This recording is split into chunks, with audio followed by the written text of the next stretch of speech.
Hello guys, this is Nins. Welcome sa aming walang kwentang channel. So nandito naman tayo para sa panibagong video. Ngayon guys ay i-grant lang natin yung request sa YouTube channel natin na nag-comment na si Arvin11. Sabi niya dito, pa-review naman ng Elf class load. Siguro ang gusto niya malaman dito yung Agi Elf, no? Kasi yung Energy Elf usually naman yung buffer lang yan eh. Siguro Agi Elf yung gusto niyang malaman dito kung paano ba yung mga skills tapos yung pinapataas sa Agi Elf. Actually, napaka-underrated din nitong elf na ito. Maganda siya sa PvP, kaso para sa akin hindi ko siya nagugustuhan kapag farming. Okay, pero pag PvP, guys, napakalakas nitong Agi Elf. So, itong video na to ay para sa iyo at saka dun sa mga player na Agi Elf or doon sa mga gustong maging Agi Elf na currently iba ang kanilang mga class, no? So, bago natin simulan niya, syempre shoutout muna doon sa mga kasama natin dito sa MU Monarch. Tapos special shoutout dito sa kina Enzai Player Sports YT, no? So, sigurado ako nung binisit ko yung kanyang profile na 120,000 ata ang kanyang subscriber. Please subscribe na rin kayo sa kanya at siya ay nagiging commentator na rin or nagko-comment dito sa ating YouTube channel. So, shoutout sa iyo, boss. At the same time, dito kay Earl Samsho na laging nagko-comment sa atin. Sabi niya, thank you, boss, dun sa crafting ng mga fruits. Malaking tulong daw pala yung mga video natin. So, yun guys, thank you. At namamotivate tayo sa paggawa ng mga video natin dahil may mga kahit paano ay natutulungan tayo sa pag-build ng kanilang mga character. So, simulan na natin guys bago humaba ito. So, ito guys ay simulan natin sa ating class talent tsaka sa skill talent guys, no? So, yung general talent, huwag niyo munang isipin yan. Kasi pag nag-level 500 kayo, yan dapat yung patataasin nyo. So, ito guys, ang paunahin natin na pataasin ay yung max weapon up. Kailangan natin ma-level 10 yan kasi hindi kayo mag-move forward dun sa another skill kapag hindi nyo siya na-level up. So, i-level 10 nyo muna siya. Then, pag nakuha nyo na yon, kuhain nyo na itong poison arrow. Malakas na skill ito guys. Yan ay malakas na damage yan both PvP at saka sa PvE. So, isa lang naman ang skill na magagamit natin na yon, isang level lang. At mahirap magpa-level ng skill talent guys ha. Skill at saka sa class talent. Okay? So, sa skill talent kasi na yon, sa class talent na yon guys, ay may equivalent yun sa skill talent natin na poison arrow. So, kailangan din natin patasin yun sa skill talent. Pagsasabayin natin yung class talent tsaka skill talent. Once na-upgrade na natin yan, meron na tayo dyan, usually level 11 ka pa lang, pataasin nyo na itong Agi up nyo. Dahil more on agility ang Agi up, syempre, kaya kailangan nyo pataasin yung Agi nyo. So, itong combo damage, huwag nyo munang pataasin, lalo kung mababa pa yung class talent level nyo. I-max nyo muna yung level ng inyong Agi up. Tapos itong dodge na to, kuhain nyo yung mga skill na yan. Yung tatlong skill na yan, yung focus attack, poison arrow at saka yung dodge na yan, ay kuhain yung mga skill na yan pag nabuksan na. Okay? So, pag nabuksan nyo na yan guys, ang next nyo ng pataasin ay itong combo up. Okay? Yung combo damage up. Napataas nyo na ng max yung max attack, tapos yung agility, tapos yung combo up, napataas nyo na rin yung mga yan, na-max nyo na yan, tsaka nyo patataasin yung ibang mga skills nyo, tulad nung hit up. Itong mga tatlong skill na to sa dulo, wag nyo muna siyang kuhain guys. Para sa akin na, okay siyang kuhain, itong tatlo na yan, yung skills na yan, kapag more on farming kayo. Pero kung PvP, more on PvP kayo, or nakikipagpatayan kayo, nakikipagagawan kayo, parang hindi siya masyadong importante para sa akin.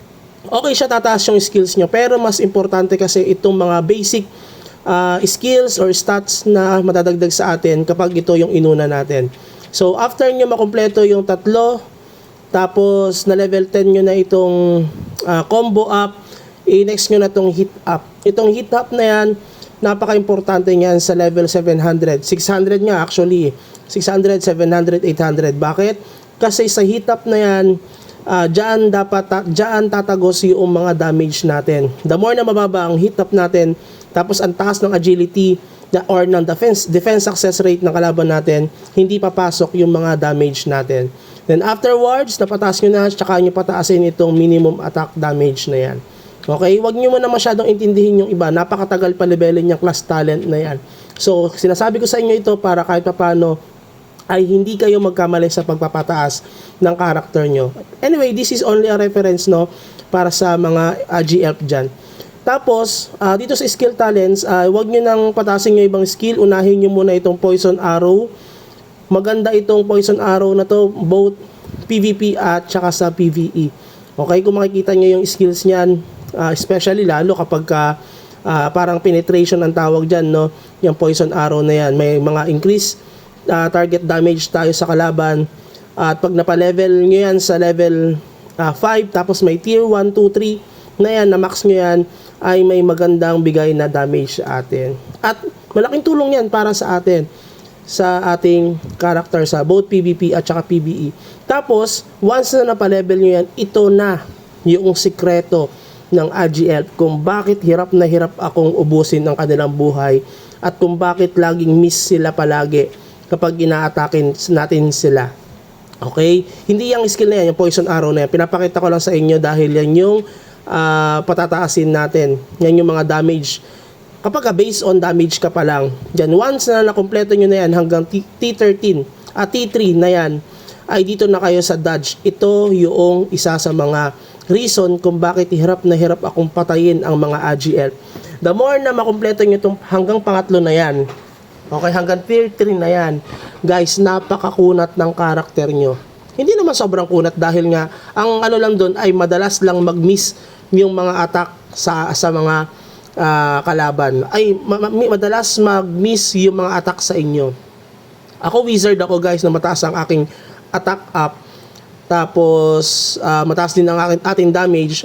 However, medyo hirap tayo dito sa mga AGF dahil nung una hindi ako masyado nahihirapan sa kanila. Pero nung napalevel nila itong dodge na ito, guys, parang naging overpowered sila sa atin, no? Medyo nahirapan na akong patayin ang mga AGL.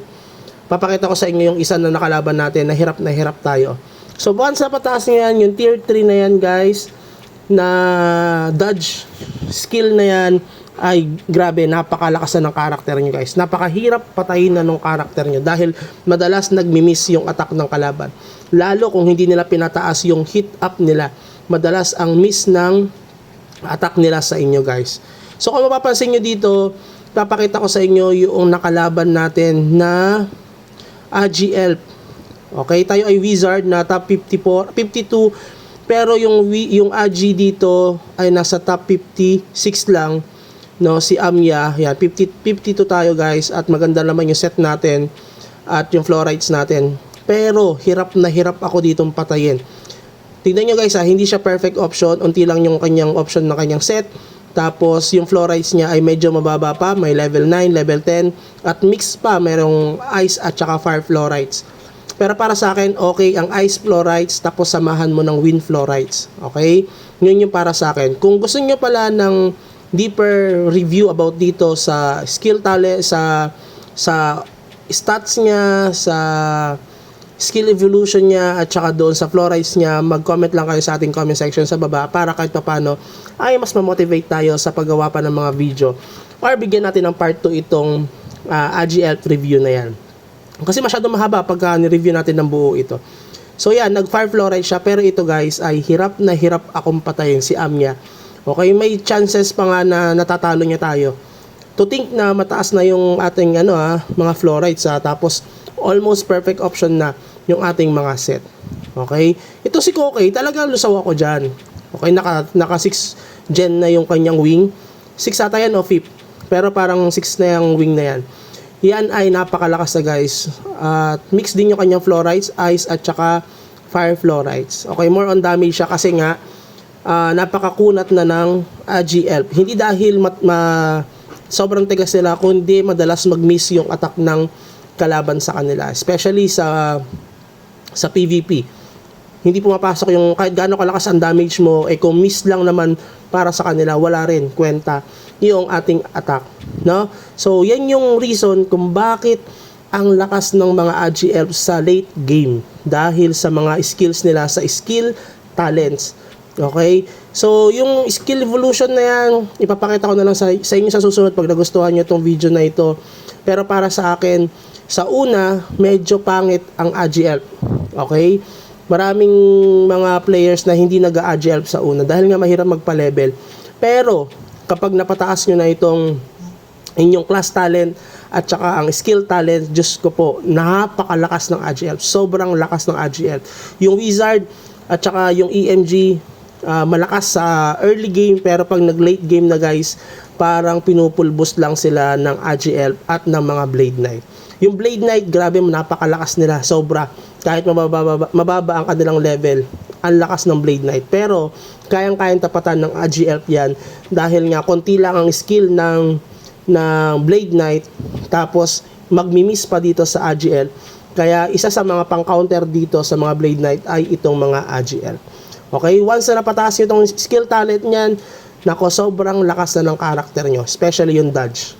Okay, skill talent, tsaka class talent, dyan kayo mag-push talaga, yan ang pinakapataasin nyo. Syempre, may mga factor pa rin tulad ng combo, damage, at saka yung SD, at yung mga fruits, huwag nyo kakalimutan dahil importante yun, another stats yun once na nag-level 500 kayo. Kung umabot ka pala sa dulo ng video na ito, please consider like and subscribe sa ating channel at malaking bagay yan para sa atin. Tapos itong general talent, unahin nyo yung nagbibigay sa inyo ng damage at magpapatigas sa inyo. Huwag muna kayo mag-focus doon sa mga single damage doon sa mga players na yan. Unahin nyo yung in general damage. Yan, lalo na yung penetration. Okay, dahil nga yung penetration up na yan, yan yung parang tatagos sa mga character na hindi or ini-ignore yung defense ng kalaban natin. So yun lang siguro. Have a good day. Bye-bye.